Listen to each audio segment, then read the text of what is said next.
Good morning students. ये video में BBA third year के स्टूडेंट्स के लिए बना रहा हूं। अभी आप लोग के एग्जाम्स आने वाले हैं, 10-12 दिन में एग्जाम्स हैं, तो थोड़ा सीरियसली पढ़ाई करो। 4 थ्योरी सब्जेक्ट्स हैं जिनके वीडियोस मैं यूट्यूब पे डाल रहा हूं। आप इस चैनल को सब्सक्राइब करके रखो, सारे अपडेट्स मिलते रहेंगे। मोर एजुकेशन करके चैनल का नाम है। और कॉस्टिंग की प्रैक्टिकल क्लासेस अब स्टार्ट होने वाली है 28 से लेके, और 3 मई तक मैं सारा कंप्लीट करवा दूंगा। थ्योरी प्रैक्टिकल 100% सब कुछ कंप्लीट हो जाएगा। और फीस स्ट्रक्चर भी बहुत कम है, हम लोग 1000 रुपीज फीस स्ट्रक्चर चार्ज कर रहे हैं। ऑब्जेक्टिव यही है, बेसिकली मैं एमबीए पढ़ाता हूं, 2006 से पढ़ा रहा हूं, 18 साल का मेरे को एक्सपीरियंस है। तो हो सकता है जो बच्चों से रिलेशन बने, आगे एमबीए में क्लासेस में बच्चा मेरे पास आ जाए। सबसे इंपॉर्टेंट चीज बता रहा हूं, जॉब रिपोर्ट आया वर्ल्ड इकोनॉमिक फोरम का, जिसमें उन्होंने बताया कौन सा जॉब आने वाला है। बिग डेटा, फिनटेक, एआईएमएल, जबरदस्त डिमांड आएगी।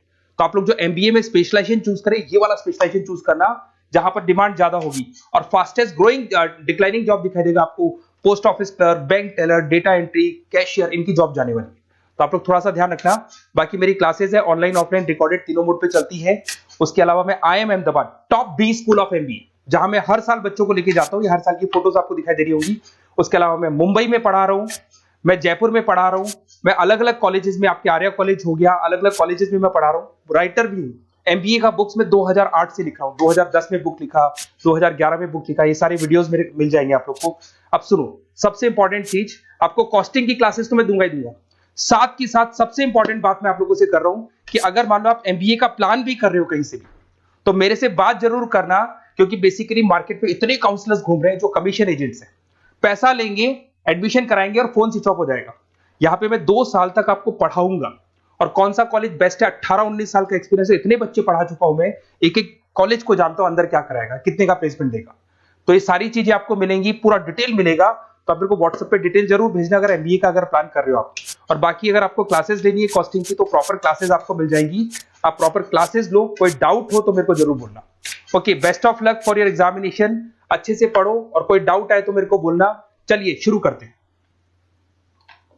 आपका कॉस्टिंग का यूनिट नंबर फर्स्ट है, इंपॉर्टेंट है, इसका क्वेश्चन आएगा और 20 मार्क्स का आएगा और पक्का आएगा। अब एक बार एक काम करते हैं, देखो ये सिलेबस है, सिलेबस का पूरा पैराग्राफ दिखाई दे रहा है यूनिट 1 का। एक बार इसको छोड़ रहा हूं मैं और इधर से आ जाओ।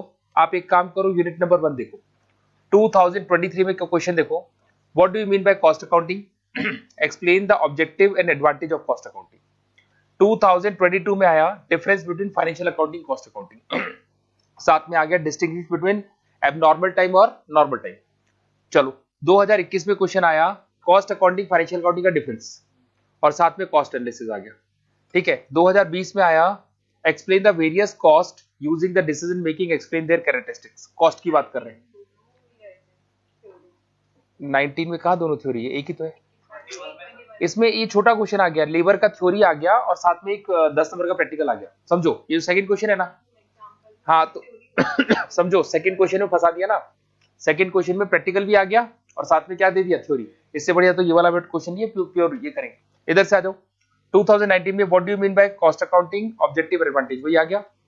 What do you mean by cost accounting difference between financial. तो अगर आप देखो तो एक क्वेश्चन बन रहा है, what do you mean by cost accounting difference between financial accounting and cost accounting, और तीसरा बन रहा है इसके एडवांटेजेस क्या है। ये तो क्वेश्चन है जो कॉमन बन रहा है, देखो ध्यान से देखो, बन रहा है नहीं बन रहा। तो अगर अपन स्टार्ट करते हैं इसको, तो यहां से इसको स्टार्ट करने से पहले लास्ट क्लास में भी डिस्कस किया था, थोड़ा सा फिर डिस्कस कर लेता हूं, फिर अपन आगे चलेंगे। देखिए 2 होता है, एक तो कॉस्ट अकाउंटिंग होता है और एक आपका फाइनेंशियल अकाउंटिंग होता है। कल आप लोगों ने पढ़ा था मैनेजमेंट अकाउंटिंग पढ़ा था। इसमें मैनेजमेंट अकाउंटिंग की बात अपन नहीं करेंगे, फालतू कंफ्यूजन होगा, क्योंकि इससे कोई लेना देना इसका नहीं है। अगर मैं बात करता हूं, किसकी बात करते हैं अपन, कॉस्ट अकाउंटिंग की बात करते हैं। तो कॉस्ट अकाउंटिंग में सारा का सारा हिसाब किताब होगा रिलेटेड टू फैक्ट्री। ये फैक्ट्री का सारा हिसाब किताब कहां जाएगा, कॉस्ट अकाउंटिंग में जाएगा। अगर मैं फाइनेंशियल अकाउंटिंग की बात करूंगा, तो ये सारा हिसाब किताब किसका होगा, ऑफिस का होगा। यहां सारी बातें, स्टैंडर्ड कॉस्ट की बात करोगे, लीवर की बात करोगे, ओवरहेड की बात करोगे, वेरिएंसेस की बात करोगे। आप समझ रहे हो मैं क्या बोल रहा हूं। आप यहाँ पे मार्जिनल कॉस्टिंग की बात करोगे, जिसको बीईपी बोलते हैं। ये सारी बातें यहाँ पे आएंगी। यहां अगर बातें करोगे तो आप बात करोगे profit and loss account, balance sheet की बात करोगे, आप फंड फ्लो स्टेटमेंट की बात करोगे, कैश फ्लो स्टेटमेंट की बात करोगे। समझ रहे हो मैं क्या बोल रहा हूं। तो कहीं ना कहीं अगर कोई हिसाब किताब होगा जो ऑफिस से रिलेटेड होगा, वहां पर आपका पीएनएल बनेगा, बैलेंस शीट बनेगी, फंड फ्लो बनेगा, कैश फ्लो बनेगा। ये बताता है ओवरऑल बिजनेस की फाइनेंशियल इंफॉर्मेशन कि फाइनेंस क्या चल रहा है, कितना प्रॉफिट हुआ, कितना लॉस हुआ। ये खाली कॉस्ट तक सीमित है, कॉस्ट से आगे नहीं जाता, कॉस्ट को कंट्रोल करता है। तो सबसे पहले जो रिपोर्ट है वो कॉस्ट अकाउंटिंग तैयार करेगा, वो रिपोर्ट इसमें जाएगी, तभी तो पीएनएल के अंदर जाएगा वो डेटा। जो डेटा यहाँ कॉस्ट अकाउंटिंग का तैयार होगा वो किसमें जाएगा, पीएनएल में जाएगा। तो पहले कॉस्ट अकाउंटिंग की रिपोर्ट्स बनती है, उसके बाद में किसकी बनती है, फाइनेंशियल अकाउंटिंग। कॉस्ट अकाउंटिंग में क्या है, कॉस्ट अकाउंटिंग में जो रिपोर्ट्स के फॉर्मेट होते हैं वो आप डिसाइड कर सकते हो। कॉस्ट अकाउंटिंग की रिपोर्ट के फॉर्मेट्स आप डिसाइड कर सकते हो कि कॉस्ट शीट कैसे बनानी है, ये कैसे बनाना है, कुछ फॉर्मेट आप चेंज भी कर सकते हो। पर अगर मैं फाइनेंशियल अकाउंटिंग की बात करूं ना, तो ऐसे नहीं आपने बैलेंस शीट बनाई और आपने बोला सर बैलेंस शीट में एसेट साइड इधर होता है, ये होता है ना एसेट, ये वाला साइड होगा एसेट, क्या हो गया, बोलो लायबिलिटी। बोले नहीं सर लायबिलिटी तो इधर लिखेंगे, एसेट इधर लिखेंगे, अलाउड नहीं है। आपने सुना होगा general acceptable accounting principle, gap. तो अगर बात करें इंडिया की, तो इंडियन अकाउंटिंग स्टैंडर्ड बना हुआ है कि जो फॉर्मेट होंगे वो चेंज नहीं हो सकते, तो फिक्स बनेंगे और फिक्स बनेंगे, वो फॉर्मेट चेंज नहीं होंगे। जो भी है, जितने भी फॉर्मेट है वो फिक्स बनेंगे। साथ ही साथ इसका एक टाइम पीरियड होता है, इसका टाइम पीरियड होता है 3 मंथ से लेके 1 ईयर के बीच में आपकी रिपोर्ट तैयार होती है।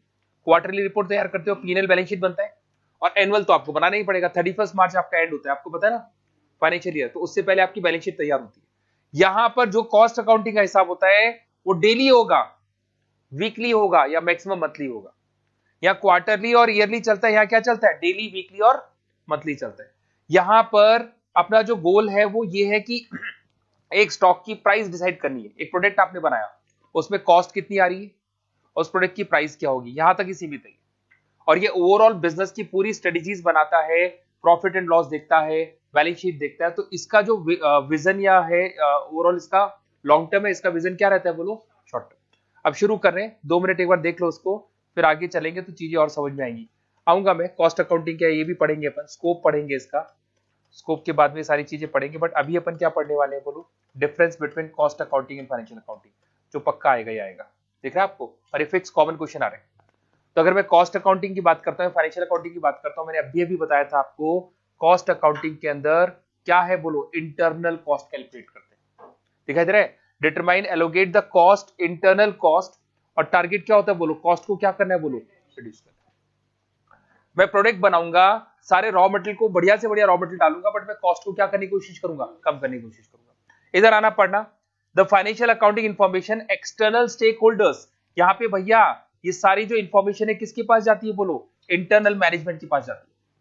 फाइनेंशियल अकाउंटिंग आज जब बैलेंस शीट बनेगी तो क्या उसको हाइड कर लोगे आप, शेयर होल्डर भी देखेंगे, क्रेडिटर्स जिन्होंने आपको लोन दिया वो भी देखेंगे उस बैलेंस शीट को, उसके बाद में जो एम्प्लॉइज है आपकी कंपनी के वो भी देखेंगे। तो कहने का मतलब ये है, और यहाँ पे अगर आपने कॉस्ट कैलकुलेट किया, सेलिंग प्राइस क्या है, कॉस्ट प्राइस क्या है, मैंने कहा आपकी कॉस्ट प्राइस पड़ रही है 2 रुपए 1 यूनिट को बनाने की, और आप बेचते कितने हो, 15 रुपए में। पब्लिक को दिखाओगे ये बात कि 2 में बनाता हूँ 15 में बेचता हूँ। अगर पब्लिक को ये बात पता लगी ना, तो पब्लिक आपका माल नहीं खरीदेगी, बोले बेवकूफ बना रहे हैं, 2-2 रुपए की चीज 15 में बेच रहे हैं। वो समझ में आ रहा है मैं क्या बोल रहा हूं। तो यहां पर जो भी आप कैलकुलेट करोगे ना, वो सारी कॉस्ट इंटरनल होती है, पब्लिक आपको करने की जरूरत नहीं है। यहां क्या होगा, the financial information is a external, यहां पर स्टेक होल्डर सबको पता लगेगा। कौन कौन होता है स्टेक होल्डर, स्टेक होल्डर में जो कंपनी से लिंक करते हैं सारे लोग होते हैं। इन्वेस्टर हो सकता है, उसको भी दिखेगी बैलेंस शीट, क्रेडिटर्स और रेगुलेटरी बॉडीज, गवर्नमेंट को भी दिखाई देगी वो balance sheet, to access the companies financial health and performance. यहां गवर्नमेंट को कभी आप कॉस्ट प्राइस नहीं दिखाओगे, 2 रुपए की चीज आप 10 रुपए में बेच रहे हो, गवर्नमेंट को पता लग गया तो रिस्ट्रिक्शन लगाएगी आपके ऊपर। बट यहां पर क्या करोगे, यहां जो भी चीजें आपको पब्लिकली करनी पड़ती है, बोलो यहां तो कोई डाउट है क्या। सेकंड आता है पर्पस, देखना भैया, यहां पे पर्पस दिखाई देगा, inform decision making related to price. भाई क्या करते हो, कॉस्ट प्राइस डिसाइड करते हो ना, उसके बजट्स बनाओगे, एलोकेशन करोगे कॉस्ट को। कहने का मतलब जो अभी आप पढ़ रहे हो ना सब्जेक्ट, उसके अंदर आप एक प्रोडक्ट की प्राइस निकालते हो, बजटरी कंट्रोल करते हो, उसकी कॉस्ट को एलोकेट करते हो डिपार्टमेंट वाइज, जिसको बोलते हैं, याद करो किससे करते हो आप, ओवरहेड, जिसमें आप P1, P2, P3 में उसको क्या करते हैं, एलोकेट करते हैं। कॉस्ट को क्या करते हो आप, कंट्रोल करते हो। कंट्रोलिंग किसमें करते हैं, याद है अपना स्टैंडर्ड कॉस्टिंग, मटेरियल वेरिएंस, इसमें कॉस्ट को एक्चुअल को स्टैंडर्ड से कंपेयर करके क्या करते हो, उसको कंट्रोल करते हो। इधर से आ जाओ, इसका पर्पस क्या होगा, the financial performance and the position of external parties. यहां पर इसका पर्पस है कि कंपनी की फाइनेंशियल पोजीशन क्या है। कौन बताएगा, बोलो फाइनेंशियल पोजीशन कौन बताता है, फाइनेंशियल अकाउंटिंग। और ये किसकी बात करेगा, कॉस्ट प्राइस की बात करेगा, बजट की बात करेगा, कॉस्ट एलोकेशन की बात करेगा। इधर से आ जाओ, प्राइमरी यूज देखना, इसको कौन यूज करता है, बोलो इंटरनल मैनेजमेंट यूज करता है। इसको कौन यूज करता है, एक्सटर्नल यूज करता है। इंटरनल मैनेजमेंट में कौन होगा, डिपार्टमेंट हेड हो गया, ऑपरेशन मैनेजर हो गया, decision making within the organisation. मतलब जो आपके प्रोडक्शन डिपार्टमेंट के लोग हैं ना, वहीं तक घूमता ही, इससे आगे नहीं जाता। ये क्या होगा बोलो, कौन कौन यूज करेगा इसको बोलो? इन्वेस्टर यूज करेगा, क्रेडिटर्स यूज करेगा, शेयर होल्डर यूज करेंगे, लीगल अथॉरिटीज में गवर्नमेंट यूज करेगी, पॉलिटिकल बिजनेस पार्टनर्स यूज करेंगे, जो आपके बिजनेस पार्टनर है सब इसको देखेंगे। और ये कौन देखता है? बस खाली इंटरनल मैनेजमेंट देखता है। और आ जाओ भैया, रिपोर्ट फ्रीक्वेंसी, जो रिपोर्ट्स बनती है ना, वो रिपोर्ट यहां पे कितनी बनती है बताओ? याद है? शॉर्ट टर्म क्या होती है फ्रीक्वेंसी? डेली बनेगी, वीकली बनेगी और मंथली बनेगी। और यहां जो बनती है क्या क्या बनती है बोलो? याद है? क्वार्टरली और, याद हो जाएगा? कुछ कुछ समझ में आ रहा है क्या बोल रहा हूं? इधर से आ जाओ, उसका स्कोप क्या है? The activity within the organisation such as the department, project, cost centre. समझ में आया मैं क्या बोल रहा हूं? ये जो एक्टिविटी है ऑर्गेनाइजेशन के अंदर अंदर होती है, डिपार्टमेंट्स के बीच में हो रही है, कॉस्ट कितना आ रहा है, प्रोडक्ट की कॉस्ट क्या है, बस इससे रिलेटेड होता है। इधर पढ़ो, प्रोवाइडिंग द फाइनेंशियल व्यू, दिखाई दे रहा है? View of financial performance across the different department and activities. मतलब यहां पर क्या होता है कि आप कॉस्ट कैलकुलेट करते हो और डिपार्टमेंट्स के अंदर ही होती है, और यहाँ पे ओवरऑल फाइनेंशियल पार्ट को अपन कैलकुलेट करते हैं। इधर से आ जाओ, रेगुलेशन। अब एक बात बताओ, आप बैलेंस शीट तैयार मत करो 31 तारीख को, गवर्नमेंट आपसे टैक्स मांगेगी, आपने न तो जीएसटी भरा न कुछ भरा, क्या होगा? पेनल्टीज लग जाएगी। समझ में आ रहा है? तो ये जो हिसाब किताब है भैया रिस्ट्रिक्टेड है, आपको क्वार्टरली बैलेंस शीट बनानी पड़ेगी, एनुअल बैलेंस शीट बनानी पड़ेगी, आपको टैक्सेस पे करने पड़ेंगे, सब कुछ करनी पड़ेगी। यहां पर क्या होता है, यहां आपके ऊपर रेस्ट्रिक्शन नहीं है, आप 2 महीने में बनाओ, 3 महीने में बनाओ, कोई बोलने वाला नहीं, अंदर का काम है ये आपका। आप कॉस्ट प्राइस कैलकुलेट किया, फिर आपने बाद में की नहीं कैलकुलेट, चलेगा। यहां तो भैया रेगुलर बेसिस पे काम होगा, समझो। Not subjected to any external regulation, मतलब बाहर वाला आपको रेगुलेट नहीं करता। बट अगर आपने बैलेंस शीट नहीं बनाई, आपने प्रॉफिट एंड लॉस नहीं बनाया, तो गवर्नमेंट आपके ऊपर लीगल एक्शन ले लेगी। यहाँ पे क्या होगा? सब्जेक्टेड टू द बोलो स्ट्रिक्ट रेगुलेशन एंड स्टैंडर्ड। अब ये स्टैंडर्ड क्या होता है? देखो यहाँ पे जो भी आपके फॉर्मेट बनेंगे, किस में बनेंगे बोलो? Gap, general acceptable accounting principles. India में गैप चलता है और इंडिया के बाहर चलता है आईएफआरएस बोलते हैं, ठीक है। अब देखो यहां दिखाई देगा, तो ये फ्लेक्सिबिलिटी होती है इसके अंदर, आपने बनाया नहीं बनाया, टाइम पे बनाया नहीं बनाया, चल जाएगा यहाँ पे काम। बट यहाँ पे आपको ऑन टाइम बनाना पड़ेगा और गवर्नमेंट की सारे रूल्स एंड रेगुलेशंस आपको फॉलो करने पड़ेंगे। इधर से आ जाओ, फोकस ऑन प्रॉफिट मेजरमेंट। भैया यहाँ पे जो फोकस होता है ना, वो हल्का सा कॉस्ट पे होता है। कहां पे फोकस होता है इनका? देखो, primary focus on cost control, cost allocation and efficient improvement. तो इनका कॉस्ट एलोकेशन पे फोकस होगा। इधर आ जाओ, इनका फोकस किस पे होगा बोलो? Profitability, financial position, cash flow. 3 चीज तो बनाते हो आप। पीएनएल बनाओगे, प्रॉफिट निकलेगा, बैलेंस शीट बनाओगे, फाइनेंशियल पोजीशन पता लगेगी, कैश फ्लो। तो भाई इनका फोकस होता है कॉस्ट के ऊपर, इनका फोकस होता है प्रॉफिट एंड लॉस अकाउंट, जिसमें फाइनेंशियल पोजीशन पता लगेगी, प्रॉफिट पता लगेगा। इधर से आ जाओ, फाइनेंशियल स्टेटमेंट। तो अगर इसमें फाइनेंशियल स्टेटमेंट में क्या क्या बनते थे? वो कॉस्ट रिपोर्ट बनेगी, वेरिएंस याद है, स्टैंडर्ड कॉस्टिंग, मटेरियल लेबर बनेगा, ठीक है, बजट। ये 3 चीजें बनती है। तो चैप्टर के नाम लिख देना, क्या होगा भैया? फाइनेंशियल स्टेटमेंट में सारे चैप्टर आ जाएंगे, एबीसी बन सकता है, वेरिएंस हो सकता है, कॉस्ट रिपोर्ट बन सकती है, बजट बन सकता है। इधर क्या बनेगा बोलो? इनकम स्टेटमेंट, बैलेंस शीट और कैश फ्लो। अगर आप देखो तो सारे बात बार बार रिपीट हो रहे हैं, बट जितने ज्यादा पॉइंट्स लिखोगे उतने मार्क्स मिल जाएंगे, और कुछ नहीं है इसके अंदर। फिर देखो, पर्पस ऑफ इंफॉर्मेशन। हाँ भाई, internal decision making, resources allocate, price strategy, cost reduction. भाई आपका टारगेट क्या होता है? कॉस्ट प्राइस डिसाइड करनी है, कम से कम कॉस्ट को लेके आना है। यहाँ पे क्या होगा? एक्सटर्नल स्टेक होल्डर्स देखते हैं सारी चीजें। और आ जाओ भैया, यूज ऑफ हिस्टोरिकल डेटा। बोलो बोलो, या कौन सा डेटा देखोगे बोलो? कॉस्ट डेटा देखोगे। और यहाँ क्या देखोगे? फाइनेंशियल डेटा देखोगे। क्लियर है? वर्क कर गया? तो हाँ बोलो बोलो। हाँ हाँ, रॉ मटेरियल की प्राइस चेंज होगी। रॉ मटेरियल फिक्स नहीं मिलता, रॉ मटेरियल फिक्स नहीं मिलता।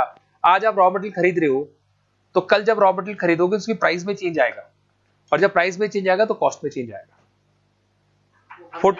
फोटोकॉपी की शॉप पे जाओ, आप लोगों की रेट चेंज नहीं होती, मेरी रेट चेंज होती है। आप लोगों से इतनी रेट ले ली जाती है कि उनको चेंज करने की जरूरत ही नहीं है।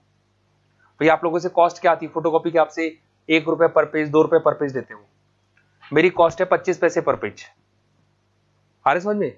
तो अब वो क्या है, मेरे को एकदम कट टू कट देते हैं। रॉ मटेरियल आ रहे हैं, पेजेस आ रहे हैं और आ रहे हैं, मेरे को बहुत सस्ता देते हैं, एकदम इतना छोटा सा मार्जिन लेके मेरे को देते हैं, क्योंकि मैं उनसे काम करवाता हूँ 10,000 20,000 का हर 5-7 दिन में। मतलब कहने का मतलब है उनसे मैं 2.5-3 लाख का काम करवा लेता हूँ। तो नहीं, हाँ टोटल मतलब 1 साल के अंदर 2.5-3 लाख का काम मेरा हो जाता है। तो अब वो मेरे को जो रेट देते हैं ना, अब पता है क्या होगा, फोन आएगा, सर पेपर बढ़ गया, अब 0.25 की जगह सर 0.28 लगेगा। फिर फोन आ गया, सर पेपर और बढ़ गया तो 0.3 लगेगा। तो आप समझ रहे हो मैं क्या बोल रहा हूं? तो जैसे जैसे रॉ मटेरियल की प्राइस बढ़ेगी ना, वैसे वैसे आपकी कॉस्ट प्राइस और सेलिंग प्राइस दोनों क्या होंगी, बोलो, चेंज होगी। आप समझ रहे हो मैं क्या बोल रहा हूं? तो आप इसको ऐसा नहीं बोल सकते कि एक बार आपने कॉस्ट प्राइस कैलकुलेट कर दी और परमानेंट हो गई, वो परमानेंट नहीं होगी, वो अपडेट होती रहेगी। आज लेबर है, लेबर के चार्जेस बढ़ेंगे, हो सकता है फैक्ट्री के अंदर और चीजें बढ़ गई तो कॉस्ट उसके अकॉर्डिंग फिर कॉस्ट चेंज होती है। हाँ भाई, अगर एग्जाम में आता है कॉस्ट अकाउंटिंग फाइनेंशियल अकाउंटिंग के बीच में डिफरेंस है तो आप लिख सकते हो ना, एक बार पॉइंट दोबारा से एक बार पढ़ लेना भैया, इनको अच्छे से हो जाएगा। अब सुनो इधर से आ जाओ, आपको ना यहाँ पे एक टॉपिक है, क्या लिखा, ऑब्जेक्टिव, दिखाई दे रहा है आपको, ऑब्जेक्टिव पे आओ। अगर मैं बात करता हूँ, एग्जाम में आ भी रहा है क्वेश्चन फिक्स आ रहे हैं, scope and use of cost accounting. Scope अगर आपने देखा होगा ना, आ रहा है ना स्कोप, स्कोप नेचर वेचर बोल सकते हो उसको। अब देखो इसमें क्या दिखाई देगा, शांति से देखना भाई, समझ में आ जाएगी। पहला पॉइंट कहता है कॉस्ट डिटर्मिनेशन। हाँ भाई, क्यों पढ़ रहे हो कॉस्ट शीट, ये कॉस्ट अकाउंटिंग क्यों पढ़ रहे हो? जो रॉ मटेरियल बनेगा उसका खर्चा कितना आएगा उसका कैलकुलेशन तो करोगे, कॉस्ट डिटर्मिनेशन बोलेंगे इसमें। अब पढ़ना, the cost accounting help the cost of producing the goods provided.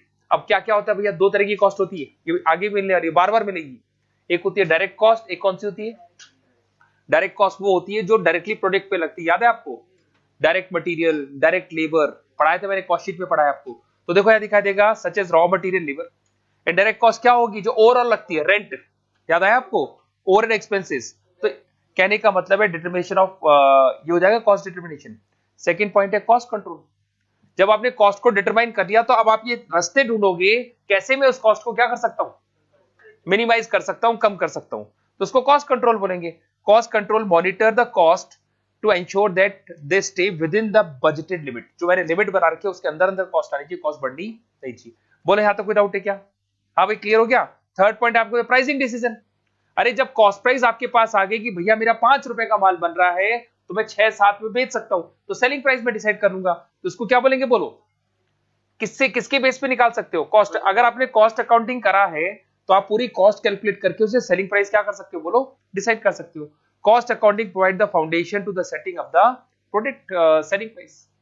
अगर आपको प्राइस डिसाइड करनी है तो पहले आपको खर्चा तो पता हो। कोई कहता है भैया कितने में बेचोगे, अरे तो बेचूंगा उससे पहले बनाने तो दे, और बनाने के बाद खर्चा कितना आएगा उसके बाद ही तो बताऊंगा कितने में बेचूंगा। खर्चा मेरे को पता ही नहीं है और मैं सेलिंग प्राइस डिसाइड करूंगा, ऐसा नहीं होता। हाँ भाई, बोलो बोलो क्या काम आता है ये, क्या यूज क्या है इसका, स्कोप बोल दो, यूज क्या है बोलो। कॉस्ट को डिटरमाइन करते हैं, और बोलो, कॉस्ट को कंट्रोल करते हैं, और बोलो, ठीक है। फिर प्रॉफिट एनालिसिस। अगर आप प्रॉफिट एनालिसिस की बात करो, अच्छे से याद करो, अपना एक चैप्टर था मार्जिनल कॉस्टिंग, बीईपी वाला, कॉस्ट वॉल्यूम प्रॉफिट एनालिसिस। मैं इतना प्रॉफिट कमाना चाहता हूं, बोलो सेल कितनी करूंगा, मैं इतनी सेल करूंगा तो प्रॉफिट कितना होगा, याद है आपको, डिजायर प्रॉफिट पढ़ा था आपने। तो कहने का हाँ, तो ये क्या कह रहा है आपको, बोलो, प्रॉफिटेबिलिटी एनालिसिस बोल रहे हैं। तो organisation use a cost to determine the profitability of the different product services in department. एक और चैप्टर है आपका, कौन सा चैप्टर था, बोलो, बजट। तो बजट में क्या होता है, प्लानिंग करते हो कि कितना खर्चा मेरे को करना है, कौन कौन से प्रोडक्ट बनाने हैं, मेरी सेल क्या होगी, मेरे प्रॉफिट्स क्या होंगे, उसका कैलकुलेशन करते हो। तो cost accounting play a role in a budgetary process. It help the organisation to create the realistic budget, to estimate the cost accurately and the setting the financial targets. भैया वो पहले से टारगेट डिसाइड कर रहे थे, इतने खर्चे में मेरा काम हो जाएगा, और रियल बजट बनाते हैं। तो अगर रियल बजट बनाएंगे तो उससे उनकी एक्यूरेसी ज्यादा होगी और वो कॉस्ट को कंट्रोल करके रखेंगे, क्योंकि पहले से ऑन पेपर लिख रखा है कि इससे ज्यादा खर्चा नहीं होना चाहिए। नेक्स्ट पॉइंट दिखाई देगा, बोलो, जब इतने सारे काम कर लिए आपने तो क्या ले सकते हो, जब आपको कॉस्ट पता है, आपको सेलिंग प्राइस पता है, आपने बजट बना रखा है, आपके सामने पूरी पिक्चर क्लियर है, तो जो भी डिसीजन आपको बिजनेस पे ले सकते हो। Cost accounting provide the valuable insights to the management decision making. It insists that the financial feasibility of new project, क्या नया प्रोजेक्ट लगाना है कि नहीं लगाना है, नई प्रोडक्ट लाइन लगानी नहीं लगानी है, अगर अनप्रॉफिट चल रहा है कोई बिजनेस तो उसको डिसकंटिन्यू करना है कि नहीं करना है, क्या बोलेंगे इसको, बोलो, डिसीजन मेकिंग बोलेंगे। अगर आपने आईएमटीवीएल के पेपर में लक्ष्मी मित्तल पढ़ा होगा, उसमें एक स्टेटमेंट था, अगर ध्यान से देखा हो तो उसको, लक्ष्मी मित्तल ने हमेशा लॉस मेकिंग कंपनियां खरीदी थी, ठीक है, और लॉस मेकिंग कंपनी को किसमें ले आता था, वो प्रॉफिट मेकिंग में। तो कहने का मतलब क्या है, बोलो, डिसकंटिन्यू द अनप्रॉफिटेबल प्रोडक्ट्स। तो क्या मेरे को कोई लॉस मेकिंग कंपनी में इन्वेस्टमेंट करना चाहिए कि नहीं करना चाहिए, कौन बता देगा आपको, कॉस्ट अकाउंटिंग बता देगा, क्योंकि वो प्रोडक्शन का काम ही तो था। Iron king, steel king, sorry steel king. इधर से आ जाओ, नेक्स्ट पॉइंट क्या आपको बोलो, परफॉर्मेंस इवोल्यूशन। तो भाई जितने भी आपके बिजनेस में जो लोग काम कर रहे हैं उनको आपने टारगेट दे रखे, तो काम अच्छे से कर रहे हैं कि नहीं कर रहे हैं, उनकी परफॉर्मेंस को क्या कर सकता है, इवैल्यूएट कर सकते हो। अगर आपको लग रहा है सब अच्छा चल रहा है तो ठीक है, कुछ भी लग रहा है कि गड़बड़ है तो आप उसको क्या कर सकते हो, निकाल सकते हो। परफॉर्मेंस इवैल्यूएशन में क्या होगा, compare the actual cost with the budgeted cost. तो जो एक्चुअल कॉस्ट और रेवेन्यू उसको बजटेड फिगर से कंपेयर करोगे। याद है स्टैंडर्ड कॉस्टिंग में क्या करते थे, एक्चुअल कॉस्ट को स्टैंडर्ड कॉस्ट से क्या करते हैं, कंपेयर करते हैं। ठीक है, फिर आएगा आपका इन्वेंट्री वैल्यूएशन। अच्छे से आपको चैप्टर पढ़ा लीफो फीफो, याद आ रहा है आपको, इससे आप इन्वेंट्री वैल्यूएशन कर सकते हो। ठीक है, एक और पॉइंट देख लो, टैक्सेशन। अगर आपकी कॉस्ट एक्यूरेट कैलकुलेट नहीं होगी तो आपका कॉस्ट डेटा क्लियर नहीं होगा, और वो डेटा जाएगा किसके पास, फाइनेंशियल डिपार्टमेंट के पास में। वो ट्रेडिंग पीएनएल बैलेंस शीट बनाएगा, फाइनेंशियल अकाउंटिंग, वो बनने के बाद में टैक्स कैलकुलेट होगा। तो अगर आपने कॉस्ट प्रॉपर कैलकुलेट किया ना तो गवर्नमेंट को टैक्स कैलकुलेट करने में दिक्कत नहीं आएगी। और सबसे इंपॉर्टेंट पॉइंट है फाइनेंशियल रिपोर्टिंग। अरे फाइनेंशियल रिपोर्टिंग का मतलब ट्रेडिंग पीएनएल बैलेंस शीट वो तब भी बनेगी जब कॉस्ट अकाउंटिंग वाला अपना सारा हिसाब करके किसको दे देगा, बोलो, फाइनेंशियल अकाउंटिंग को दे देगा। तो पढ़ना, the cost accounting data is often used in the financial reports including income statement, balance sheet, cash flow. तो ये तीनों income statement, balance sheet, cash flow में कॉस्ट का डेटा, फैक्ट्री का डेटा ऑफिस में जाता है। तो अगर फैक्ट्री का डेटा क्लियर नहीं है या फैक्ट्री का डेटा ही नहीं है तो क्या trading account, PNL account, balance sheet, cash flow बन सकता है, क्या नहीं बनेगा। To provide the comprehensive view of the organisation in the performance. अब बोलो क्या यहां तक कोई डाउट है क्या, फिर से रिपीट कर दूं, क्या पढ़ रहे थे अपन, बोलो, यूज ऑफ कॉस्ट अकाउंटिंग। क्या क्या करते हैं बोलो, शांति से, कॉस्ट को डिटरमाइन करते हैं, कॉस्ट को कम करने की कोशिश करते हैं, कंट्रोल करते हैं, प्राइस डिसाइड करने की कोशिश करते हैं, और बताओ और क्या करते हैं, बोलो बोलो, प्रॉफिट एनालिसिस करते हैं, बजट प्लानिंग बनाते हैं, डिसीजन मेकिंग में हेल्प करेगा, परफॉर्मेंस इवैल्यूएशन करते हैं, एक्चुअल को स्टैंडर्ड से कंपेयर करते हैं, इन्वेंट्री वैल्यूएशन करेंगे LIFO FIFO weighted average method लगा के, टैक्सेशन कैलकुलेट करते हैं, और फाइनेंशियल रिपोर्ट। और फाइनेंशियल रिपोर्ट तो तभी बनेगी जब कॉस्ट अकाउंटिंग रिपोर्ट बनेगी। तो कॉस्ट अकाउंटिंग वाला सारा इंफॉर्मेशन बनाकर किसको प्रोवाइड कर देता है, फाइनेंशियल अकाउंटिंग को, और फाइनेंशियल अकाउंटिंग फिर सारे के सारे रिपोर्ट तैयार करता है। बोलो क्या ये कर सकते हैं ना, अब तो हो गया। चलो वापस से आओ, वापस से आओ। अब आप यहाँ पे देखो, आपको दिखाई देगा कॉस्ट अकाउंटिंग है क्या, कॉस्ट अकाउंटिंग क्या है और ये सारे पॉइंट्स क्या है। अगर देखा जाए ना तो सारे पॉइंट्स आपस में मिक्स करते हुए दिखाई देंगे, मिल जाएंगे सारे पॉइंट। अब इधर से आ जाओ, सबसे पहले कॉस्ट अकाउंटिंग को पढ़ो। देखिए यहाँ पे दिखाई देगा आपको, डेफिनेशन पढ़ना भैया। Cost accounting is a branch of accounting focusing on systematic recording, analysis, control the cost associated with the production of goods and services within the organization। हाँ भाई, कॉस्ट अकाउंटिंग क्या है, अकाउंट्स का एक पार्ट है। Cost accounting is a branch of accounting, क्या करता है, प्रॉपर रिकॉर्ड मेंटेन करेगा। अकाउंट्स की डेफिनेशन भी ये कहती है, सिस्टमेटिक रिकॉर्ड करना है, एनालाइज करना है, कॉस्ट को क्या करना है, बोलो, डिटरमाइन करना है, कंट्रोल करना है। तो कॉस्ट को आप क्या करते हो, कंट्रोल द कॉस्ट, किस चीज का, बोलो, किस चीज की कॉस्ट करते हो, production of goods and services. तो कॉस्ट अकाउंटिंग का मतलब है it's a branch of accounting, और वो क्या करती है, बोलो, सिस्टमेटिकली रिकॉर्ड करती है, एनालाइज करती है, कॉस्ट को डिटरमाइन करती है, कॉस्ट को कंट्रोल करती है for the production of goods and services. हो गया ना। अब देखो इसमें दिखाई देगा, the primary purpose of providing the detail information about the various cost allow the business to make the information decision, control expenses. क्या पर्पस क्या है भैया, वो जो अपन ने पढ़ा था ना, ऑब्जेक्टिव। हाँ, तो यहाँ पे आ जाएगा आपको, देखो, डिसीजन मेकिंग हो गया, प्राइस को कंट्रोल करना है, डिटरमाइन द प्रोडक्ट प्राइस हो गया, प्रॉफिटेबिलिटी होगी।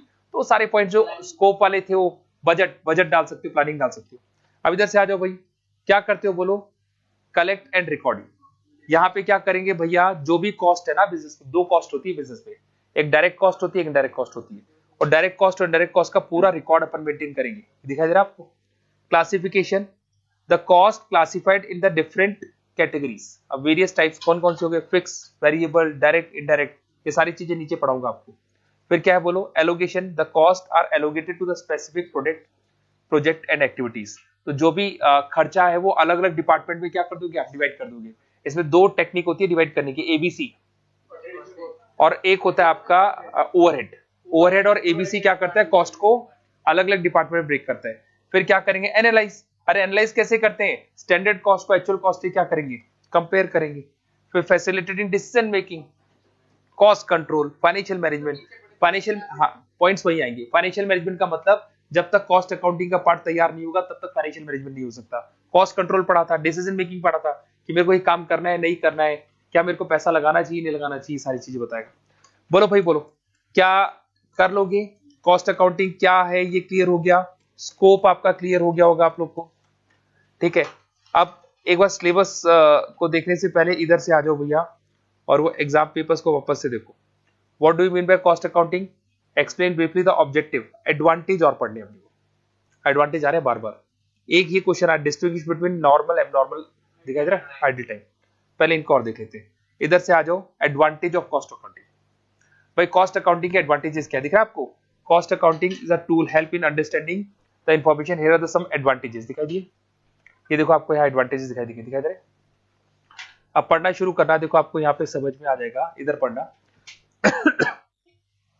एनहेंस द कॉस्ट कंट्रोल, दिख गया भाई? बोर्ड पे देखना, बोर्ड पे देखना, समझ में आएगा आप लोग को।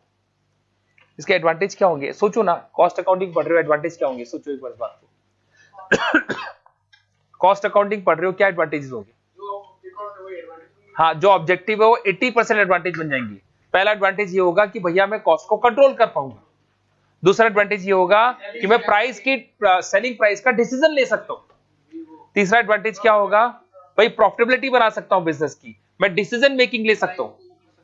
आप समझ लो, प्राइस को मैं डिसाइड कर सकता हूं मैं, ठीक है, बजट कर सकता हूं, जिसको बोलेंगे फ्यूचर प्लानिंग। देखो इधर देखो, enhancing the cost control, clear है ये word?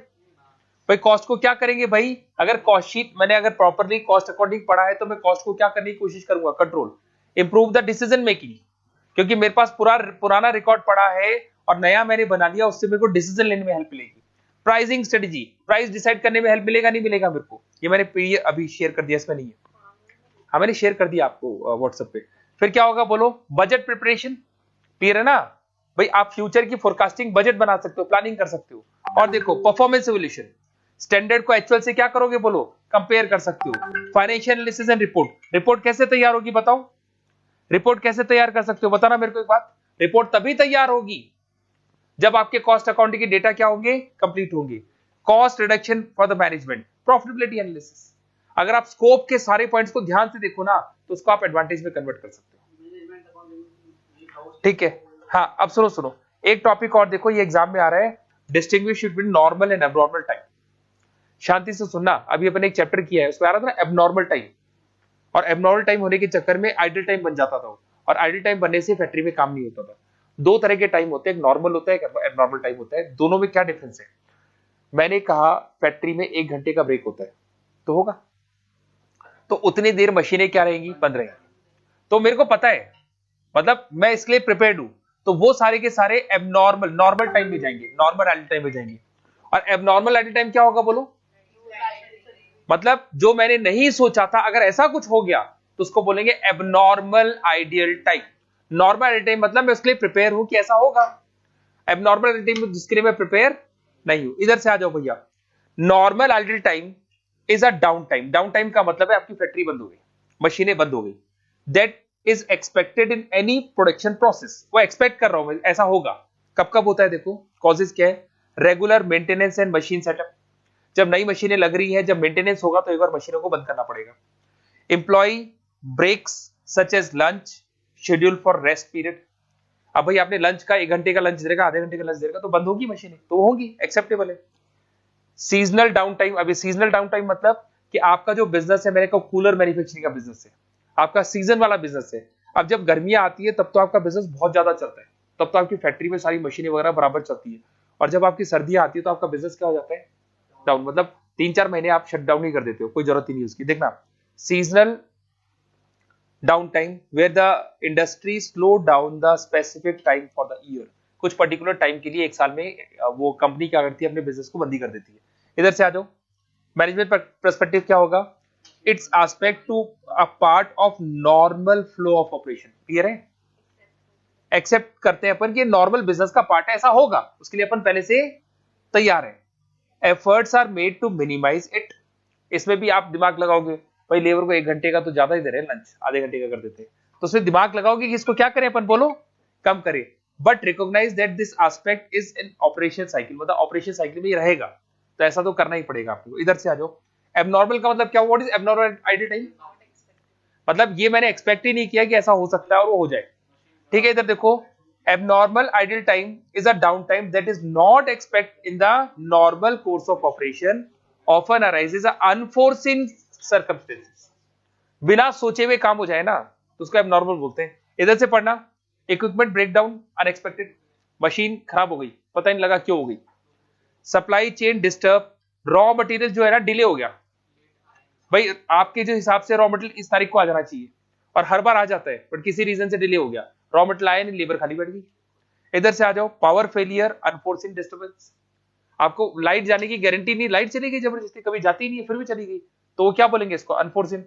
Poor management insufficient schedule, अगर आपका मैनेजमेंट ही पुअर है ना तो भैया फिर ऐसे काम तो होते रहेंगे, नॉर्मल सी बात है।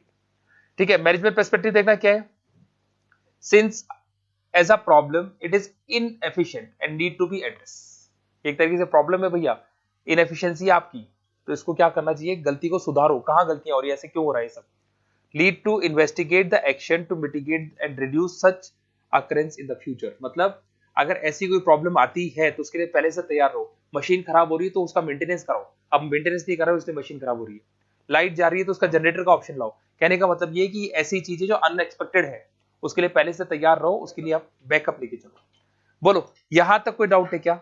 अगर ये एग्जाम में आता है, टॉपिक था आपका नॉर्मल एबनॉर्मल टाइम, तो लिख सकते हो नहीं लिख सकते हो, उसको हो जाएगा ना, क्लियर है। अब एक बार अपन एग्जाम पेपर्स पे वापस आते हैं। What do you mean by cost accounting, ये हो गया, डिफरेंस हो गया, नॉर्मल एबनॉर्मल टाइम हो गया, कॉस्ट अकाउंटिंग क्या होता है ये हो गया, ये नहीं हुआ कॉस्ट एनालिसिस, ये और पढ़ना है, बस थोड़ा सा टाइम और लूंगा, 10-15 मिनट का और टॉपिक है। इधर से आ जाओ, ये हो गया क्या, अच्छा तो इसी एक एक्स्ट्रा में आ गया था, what are the various decision making, what are the various cost use in decision making explain, ये कॉस्ट नहीं है, कॉस्ट वाला पार्ट अभी पढ़ना है, ये हो गया और ये हो गया, ये हो गया ना सारे।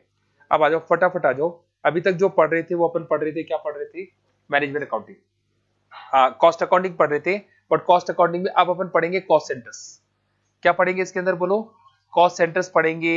उसके बाद एक टॉपिक आता है इसमें टाइप्स ऑफ कॉस्ट, अभी मिलेगी आगे, ये कौन कौन सी टाइप्स ऑफ कॉस्ट होती है उसको भी पढ़ेंगे, दिख रहा है, कॉस्ट कॉन्सेप्ट, कॉस्ट कॉन्सेप्ट आपके सिलेबस का पार्ट है, क्लासिफिकेशन ऑफ कॉस्ट मिलेगा आपको। तो सबसे पहले आप हेडिंग डालना चाहो तो डाल लो, या 2 मिनट देख लो, टॉपिक पढ़ा रहा हूं मैं क्लासिफिकेशन ऑफ कॉस्ट, कॉस्ट का पार्ट है जो आ रहा है ना एग्जाम में, उसी का पार्ट है। तो क्लासिफिकेशन ऑफ कॉस्ट क्या होती है, खर्चे को किस किस तरीके से क्लासिफाइड करते हैं, हल्का हल्का देख लो। पहला पॉइंट लिखा है based on the nature and function, अगर नेचर फंक्शन की बात करूंगा तो स्टार्टिंग से ऊपर से पढ़ाता आ रहा हूं, 2 तरह की कॉस्ट होती है, कौन कौन सी होती है, direct cost, indirect cost. Direct cost है जो डायरेक्टली प्रोडक्ट पे लगती है, इनडायरेक्ट कॉस्ट वो है जो ओवरऑल फैक्ट्री पे लगती है। डायरेक्ट कॉस्ट में डायरेक्ट मटेरियल आ जाएगा, डायरेक्ट लेबर आ जाएगा, एग्जांपल डाल दो, रॉ मटेरियल डाल दो, लेबर का एग्जांपल डाल दो। और इनडायरेक्ट में आएगा ओवरऑल कॉस्ट, ओवरऑल कॉस्ट में एग्जांपल आएगा रेंट का, किराए का आएगा। पढ़ना देखो देखो एग्जांपल पे पढ़ो, raw material, direct labour, manufacturing supply, दिखाई दे रहा है आपको। The cost can be directly traceable on a specific product, एक प्रोडक्ट पे डायरेक्टली दिखती है, और इनडायरेक्ट कॉस्ट एक प्रोडक्ट पे नहीं दिखेगी, ओवरऑल फैक्ट्री पे दिखाई देगी। एग्जांपल में देखो आपको दिखाई दे रहा होगा, including rent, utility, administrative salary, office. छोड़ू क्या था, ऑन द बेसिस ऑफ, बोलो क्या था ये, नेचर। दूसरा है on the basis of behaviour. अब बिहेवियर में 3 तरह की कॉस्ट होती है, पढ़ी है अपन ने, एक होता है फिक्स कॉस्ट, एक वेरिएबल कॉस्ट, एक सेमी वेरिएबल, पढ़ा था बजट में, पढ़ा है ना। ये फिक्स कॉस्ट वो कॉस्ट है चाहे कितनी यूनिट बढ़ा दो या कम कर दो, फिक्स कॉस्ट कभी चेंज नहीं होती है। एग्जांपल में बेस्ट है किराया, रेंट, रेंट फिक्स कॉस्ट में आता है। आज मैं आपसे कहता हूं कि आपकी फैक्ट्री में प्रोडक्शन बढ़ गया आपका, तो अगर आपकी फैक्ट्री में प्रोडक्शन नहीं, इलेक्ट्रिक चार्जेस फिक्स नहीं होता, वो जितना कंज्यूम करोगे ना, जितना कंज्यूम करोगे उतना आएगा। रेंट फिक्स होता है, रेंट तो फिक्स है। तो भाई आज अगर आपकी फैक्ट्री में बहुत सारा प्रोडक्शन कर लिया तो क्या मकान मालिक ज्यादा किराया मांग लेगा? भाई पहले आपकी फैक्ट्री में 8 घंटे काम होता था, अब आपकी डिमांड इतनी बढ़ गई कि 8-8 घंटे की 3 शिफ्ट लगानी शुरू कर दी, 24 आवर्स तक फैक्ट्री चल रही है आपकी, तो रेंट तो वही रहेगा, रेंट थोड़ी चेंज हो जाएगा। आप ताला लगा दो 2 महीने के लिए तो किराया कम थोड़ी हो जाएगा, किराया तो वही लगेगा। इसको फिक्स कॉस्ट बोलते हैं। वेरिएबल कॉस्ट वो होगी जैसे जैसे मैं प्रोडक्शन बढ़ाता जाऊंगा वैसे वैसे मेरी कॉस्ट क्या होती जाएगी। एग्जांपल में देखो, raw material, direct labour, sales, तो जैसे जैसे रॉ मटेरियल प्रोडक्शन बढ़ेगा रॉ मटेरियल बढ़ेगा, लेबर बढ़ेगी। सेमी वेरिएबल का मतलब होता है इसमें कुछ तो क्या होगा फिक्स और कुछ क्या होगा वेरिएबल, मिक्सचर होगा। ये कौन सा हो गया बोलो, traceable on the basis of behaviour. पहला क्या था, सेमी वेरिएबल का मिक्स वाला एग्जांपल होता है। इलेक्ट्रिसिटी बिल को सेमी वेरिएबल में ले सकते हो, 2 मिनट रुको, तुम्हारा भी बात बोलो। इलेक्ट्रिसिटी बिल को सेमी वेरिएबल में ले सकते हो, कैसे मैं बताता हूं। अगर आप इलेक्ट्रिसिटी यूज नहीं करोगे तो भी फिक्स बिल आएगा, इतना तो आएगा, और जितना उसको यूज करोगे उतना उसके ऊपर आएगा, तो ये सेमी वेरिएबल है, आधा तो उसमें फिक्स है और आधा वेरिएबल है। हाँ बोलो बोलो क्या कह रहे थे? अरे यार रॉ मटेरियल तो इज्जत से वेरिएबल कॉस्ट में आएगा, आएगा। आपने प्रोडक्शन बढ़ाया, हाँ हाँ, तो रॉ मटेरियल ज्यादा चाहिए, तो वेरिएबल कॉस्ट हो गया ना, खर्चा बढ़ गया ना मटेरियल का। हाँ, रेट से मतलब नहीं है, रेट से मतलब आपके पॉकेट से पैसा कितना जा रहा है उससे मतलब है। जैसे जैसे प्रोडक्शन बढ़ाओगे वैसे वैसे रॉ मटेरियल का पैसा ज्यादा देना पड़ेगा आपको, ज्यादा रॉ मटेरियल आएगा, किराया थोड़ी देना पड़ेगा ज्यादा। तो सैलरी फिक्स है, वो उसमें आएगी, फिक्स कॉस्ट में आएगी सैलरी। इधर ये एग्जांपल देखना, rent, insurance, salary of employees, permanent employees. अब जो परमानेंट एम्प्लॉय है उसको सैलरी फिक्स देनी पड़ेगी नहीं देनी पड़ेगी? तो आप उसको जो 8 घंटे काम करेगा तो करेगा, नहीं कर रहा है तो भी देनी पड़ेगी। इधर से आ जाओ, नेक्स्ट पॉइंट देखना, बेस ऑन ट्रेसेबिलिटी। दो तरह की कॉस्ट होती है, ट्रेसेबल होती है, नॉन ट्रेसेबल होती है। देखो इधर देखो, the cost that can be traceable on a specific cost object such as a product cost. इधर से that can not be traceable. एक छोटा सा एग्जांपल बताता हूं, आप लोगों को समझ में आ जाएगा। ट्रेसेबल कॉस्ट वो होती है जो दिखती है, जो मेरी जेब से जा रही है, उसको ट्रेसेबल बोलते हैं। बता रहा हूं, सुनो तो सही। मैंने कहा कि मेरी क्लासेस चलती है और मेरे जितने भी ऑफिसेज है या जहां जहां मैं क्लासेस दे सब रेंट पे है, तो मेरे पॉकेट से वो रेंट और मैं हर महीने पे कर रहा हूं। तो जो मैं हर महीने पे करूंगा उसको क्या बोलेंगे? ट्रेसेबल कॉस्ट बोलेंगे, क्यों ट्रेस हो रही, दिख रही है ना मेरे को, जा रही है मेरे जेब से। और एक होता है आपका नॉन ट्रेसेबल, आपकी खुद की प्रॉपर्टी है, तो आपको किराया तो किसी को देना नहीं है। तो जब आपको किराया नहीं देना है तो वो किराया लग तो रहा है भाई। अगर मैं उस प्रॉपर्टी को किसी को किराए पे देता तो उसमें किराया आता, पर वो किराया आ नहीं रहा। क्यों नहीं आ रहा? क्योंकि मेरी खुद की है, मेरे को किसी को कुछ देना नहीं है, तो वो कॉस्ट तो आई पर वो कॉस्ट दिखाई नहीं दे रही, इसको बोलेंगे नॉन ट्रेसेबल कॉस्ट। अब आर्या कॉलेज का एग्जांपल ले लो, कई बार दिया है मैंने। आर्या कॉलेज का इधर वाला जो है ना, एक दो है, आर्या मेन है, आर्या ओल्ड है। तो जो आर्या ओल्ड वाला कैंपस है ना, उसमें जाता हूं मैं, अनुराग सर है वहां पे। वो थोड़ी सोच उनकी अच्छी है एज कंपेयर टू बाकी कॉलेजेस। आज आपके कॉलेज में फ्रेशर पार्टी होती है या कोई भी पार्टी होती है, उनके कैंपस बहुत बड़े बड़े हैं, तो ग्राउंड में करते हैं वो सारी पार्टियां। तो अगर फ्रेशर पार्टी या कोई भी पार्टी होगी तो कॉलेज वाले आपसे पैसा लेंगे, 200 रुपए 500 रुपए कॉन्ट्री करवाएंगे आपसे, ठीक है। वो जो कॉलेज है ना आर्या ओल्ड, वो कभी भी 1 रुपए नहीं लेता किसी से। हाँ बोले पार्टी में जो खाना पीना है सब, और अपने गेस्ट को या फ्रेंड्स रिलेटिव्स को भी ले आओ, पर वो किसी से कोई चार्जेस नहीं लेते। वहां पर डीजे जो है ना, नॉर्मली अगर आप देखो तो पार्टी हो तो डीजे तो हो गई, और डीजे का 40-50 हजार का था रेंट पे, अगर लेवल वाला लेते प्रोफेशनल, वो खरीद के रख रहे हैं, डीजे खरीद रखा है। कुछ समझ में आया? अब आप समझ रहे हो मैं क्या बोल रहा हूं? अगर वो आपको कोई पार्टी करनी है तो डीजे का रेंट सबसे पहले दिखाई देगा, और सबसे बड़ा रेंट वही आता है, सबसे ज्यादा खर्चा। भाई ग्राउंड तो आपके पास है बट डीजे तो लगाओगे उसके अंदर, तो वो जो खर्चा आप जेब से पे करोगे ट्रेसेबल है वो। और अगर वो डीजे आपने खरीद रखा है, अब उनका जब मूड बनता है, बोले कल पार्टी, बोले लगाओ डीजे, बाहर निकालो सारा, निकाल के वो चालू हो जाते हैं। तो वो समझ में आ रहा है क्या बोल रहा हूं? नॉन ट्रेसेबल है। समझ में आया मैं क्या बोल रहा हूं उसको? Non traceable. अब वो 50,000 का किराया देना पड़ता, वो देना ही नहीं पड़ता उनको, वह कर गया आपको। इधर से आ जाओ, हाँ वन टाइम दे दिया, अब वो खर्चा लगता है, अब वो बच्चों से क्या मांगे, फिर खर्चा लेते ही नहीं हो। इधर से आ जाओ, नेक्स्ट पॉइंट दिखाई देगा, बेस्ड ऑन टाइम फ्रेम। अगर टाइम फ्रेम की बात करता हूं तो हिस्टोरिकल कॉस्ट और फ्यूचर कॉस्ट। हिस्टोरिकल कॉस्ट का मतलब है कि जो मैं पुरानी कॉस्ट को कैलकुलेट करूंगा, फ्यूचर कॉस्ट का मतलब है जो मैं फ्यूचर में होने वाली इनकर्ड कॉस्ट को कैलकुलेट करूंगा। इधर से आ जाओ, बेस्ड ऑन डिसीजन मेकिंग। दो तरह की कॉस्ट होती है, अपॉर्चुनिटी कॉस्ट और संक कॉस्ट। अपॉर्चुनिटी कॉस्ट का मतलब होता है कि मैंने ये काम किया, समझ लो, और इसकी जगह अगर मेरा टाइम में इसमें देता तो इसमें ज्यादा कमाता है, इसमें मैंने कम कमाया, उसको अपॉर्चुनिटी कॉस्ट बोलते हैं। मैंने कहा आपने अपना एमबीए कंप्लीट किया और 2-4 जगह से ऑफर आ गए, एक जगह आपको 20 लाख का पैकेज मिला, एक जगह 25 का मिला, एक जगह 30 का, 3 ऑफर लेटर हाथ में आपके। फिर आपको लगा कि यार ये 25 वाला ठीक है क्योंकि यार जॉब सिक्योरिटी है और अच्छा पैकेज मिल रहा है, मैं उसको ज्वाइन कर लिया। फिर मन खराब हो रहा है, 30 वाला छोड़ दिया। क्या बोलेंगे इसको? Opportunity cost. कुछ आया समझ में क्या बोल रहा हूँ? मतलब वो अपॉर्चुनिटी, अब एक आदमी 2 जगह थोड़ी जा सकता है, तो क्या बोलेंगे इसको? बोला अपॉर्चुनिटी कॉस्ट बोलेंगे।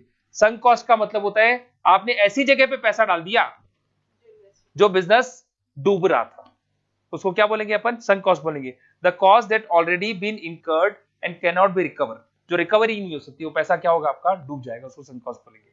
इधर से आ जाओ, based on the controllability, controllable cost, non controllable cost. Controllable cost वो है जिसको आप कंट्रोल कर सकते हैं, नॉन कंट्रोलेबल वो होगी जिसको अपन कंट्रोल नहीं कर सकते, एक्सटर्नल फैक्टर्स जहां पे आते हैं। अब मैंने कहा रॉ मटेरियल का प्राइस बढ़ गया तो बढ़ गया, आप क्या कर सकते हो उसके अंदर, वो क्या होगा, नॉन कंट्रोलेबल कॉस्ट होगी। तो जहां पर कुछ एक्सटर्नल फैक्टर्स के चक्कर में कॉस्ट में चेंजेस आएंगे उसको क्या बनेंगे, नॉन कंट्रोलेबल बनेंगे। हाँ भाई, अगर एग्जाम में आता है, ये कॉस्ट का पार्ट है भैया, क्लासिफिकेशन ऑफ कॉस्ट। जब आप कॉस्ट को लिखोगे ना थ्योरी में, तो साथ में ये भी लिखना है आपको। तो क्लासिफिकेशन कॉस्ट में एक तो नेचर आएगा, direct indirect, on the basis of behaviour, fixed variable, semi variable, on the basis of traceability, traceable और non traceable, on the basis of time frame, historical and future, on the basis of decision making, opportunity cost and sunk cost, on the basis of controllable, control और non controllable। बोलो भाई हो जाएगा क्या, यहां तक कोई डाउट है, क्लियर है, कर लोगे इसको। अब सुनो इधर से आ जाओ। अगर मैं एलिमेंट ऑफ कॉस्ट की बात करता हूं, तीन होते हैं, मैं रोज पढ़ा रहा था आपको, मैंने कॉस्ट शीट पढ़ाई थी तब भी पढ़ाया था। तीन कॉस्ट होती है, कौन कौन सी कॉस्ट होती है बताओ, मटीरियल, लेबर और ओवरहेड। प्राइम कॉस्ट में आते हैं ना तीनों, मटीरियल, लेबर और ओवरहेड। इधर से आ जाओ भैया, एक दिखाई देगा मटेरियल कॉस्ट, लेबर कॉस्ट, और तीसरा क्या दिखाई देगा, इसको क्या बोलते हैं बोलो, टॉपिक का नाम क्या, element of cost. Element of cost में तीन कॉस्ट होती है, मटेरियल, लेबर और ओवरहेड। अगर मटेरियल की बात करूं तो इसको भी दो पार्ट में ब्रेक करेंगे, एक होगा डायरेक्ट मटेरियल, एक क्या होगा, याद है पढ़ाया था मैंने आप लोग को। अगर लेबर की बात करें, लेबर भी दो पार्ट में ब्रेक होगा, direct labour, indirect. Direct labour वो है जो प्रोडक्शन कर रहा है, इनडायरेक्ट लेबर वो है जो प्रोडक्शन नहीं कर रहा है, वॉचमैन, याद है एग्जाम्पल, फोरमैन, बिल्कुल सही बोल रहे हो। अगर एक्सपेंस की बात करें, एक्सपेंस को ओवरहेड बोलते हैं, क्या बोलते हैं एक्सपेंस को, ओवरहेड भी दो पार्ट में ब्रेक होंगे, डायरेक्ट और डायरेक्ट वो होंगे जो ओवरऑल आपकी मशीनों पे खर्चे आ रहे हैं, और इनडायरेक्ट एक्सपेंसेस वो होंगे जो ओवरऑल आपकी फैक्ट्री पे खर्चा आ रहा है। एग्जांपल में रेंट आता है आपका, बिल्कुल सही बोल रहे हो। क्या लिख लोगे, रेंट, यूटिलिटी, डेप्रिसिएशन दिखाई दे रहा है आपको। तो ये एक टॉपिक हो गया। तो जब कॉस्ट का क्वेश्चन आएगा तो भैया एक तो एलिमेंट ऑफ कॉस्ट लिखना है आपको, और एक क्लासिफिकेशन ऑफ कॉस्ट लिखना है। दो पॉइंट क्लियर हो गए क्या आप लोग को, हाँ क्लासिफिकेशन हो गया, टाइप्स ऑफ कॉस्ट, बिल्कुल सही बोल रहे हो, उसको क्लासिफिकेशन में डाल सकते हो। अब इधर से आ जाओ भैया, इधर भी बाकी है अभी, ये रहा कॉस्ट सेंटर्स, ठीक है, नहीं कॉस्ट पे, कॉस्ट सेंटर्स और देख लो, बस 2 मिनट और लूंगा मैं, ये सारा पार्ट हुआ और खत्म, ये देख लो एक बार, मिल गया। अब पढ़ना भाई, cost centre specified segment of department within the organisation where the cost are incurred, record and tracked. Cost centre एक ऐसी जगह होती है जहां पे कॉस्ट को कैलकुलेट किया जाता है, उसको रिकॉर्ड किया जाता है, और वहीं से ट्रैक किया जाता है, उसको ट्रेस किया जाता है, तो उसको कॉस्ट सेंटर बोलते हैं। तो हर डिपार्टमेंट में कॉस्ट सेंटर बना हुआ होता है जिसके अंदर सारा हिसाब किताब होगा। एक ऑफिस नहीं होगा, फैक्ट्री के अंदर भी, उस ऑफिस में हिसाब किताब होगा, कितना खर्चा आया, कहाँ पे आया, उसको रिकॉर्ड भी करेंगे, उसको ट्रेस भी करेंगे, ठीक है। इधर से आ जाओ, आपको दिखाई देगा डेफिनेशन एंड पर्पस दिखाई दे रहा है इसको। The cost centre is location, department, function और a part of an organisation where the cost are attribute and monitor. Cost centre एक ऐसी जगह है जहां पे कॉस्ट को कैलकुलेट किया जाता है, कॉस्ट को मॉनिटर किया जाता है, कॉस्ट को रिव्यू किया जाता है, उसको अपन कॉस्ट सेंटर बोलते हैं। देखो इसका पर्पस क्या बोलो, track and allocate the expense accurately within the organisation. मतलब वो ट्रैक रखती है कि जो खर्चा होना है ना, उस खर्चे को क्या करती है, वो कंट्रोल करके रखती है। Enable the management to access how to resource to be use. Cost type दिखाई दे रहा है आपको, इसमें देखना, इंक्लूडिंग बोथ डायरेक्ट और इनडायरेक्ट कॉस्ट। कॉस्ट टाइप दो ही होती है ना, डायरेक्ट कॉस्ट और इनडायरेक्ट कॉस्ट। एग्जांपल आपको दिखाई देगा, प्रोडक्शन डिपार्टमेंट, सेल्स डिपार्टमेंट, जितने भी कॉस्ट सेंटर में, प्रोडक्शन डिपार्टमेंट का अलग कॉस्ट कैलकुलेट होगा, सेल्स डिपार्टमेंट का अलग होगा, मार्केटिंग का अलग होगा, रिसर्च का अलग होगा, सबके अलग अलग अलग अलग क्या करेंगे अपन, कॉस्ट कैलकुलेट करेंगे। कॉस्ट एलोकेशन की बात करें, कॉस्ट एलोकेशन का मतलब खर्चे को डिपार्टमेंट वाइज एलोकेट करना है, और डिपार्टमेंट वाइज एलोकेट करने के लिए भैया जो कॉस्टिंग टेक्निक यूज करते हैं उसको क्या बोलते हैं बोलो, activity based costing. Budgetary control, budgetary control का मतलब उस कॉस्ट को आप क्या कर रहे हो बोलो, फ्यूचर के लिए प्लान कर रहे हो कि इतना कॉस्ट आएगा। फिर एक्चुअल परफॉर्मेंस को देखो ना, एक्चुअल टारगेट को परफॉर्मेंस टारगेट से क्या करते हो, कंपेयर करते हो। फिर परफॉर्मेंस को क्या कर रहे हैं बोलो, इवोल्यूशन कर रहे हैं, रिपोर्टिंग कर रहे हैं, रेस्पॉन्सिबिलिटी सेंटर, कॉस्ट सेंटर और रूल। अब तो कर लोगे ना इसको, डिसीजन मेकिंग, वो सारी चीजें वही रिपीट हो रही है। हेलो, अरे वो वनडे क्लास एग्जाम चल रहे हैं ना बच्चों के, बताओ बताओ, हाँ रुको रुको, बताता हूँ, मैंने फोन किया है, बता रहे हैं वो, बताएंगे पूछता हूँ, हाँ हाँ हाँ हाँ ठीक है, हाँ हाँ हाँ हाँ हाँ, नहीं, हाँ भाई बोलो, यहाँ तक कोई डाउट है क्या, वर्क कर गया?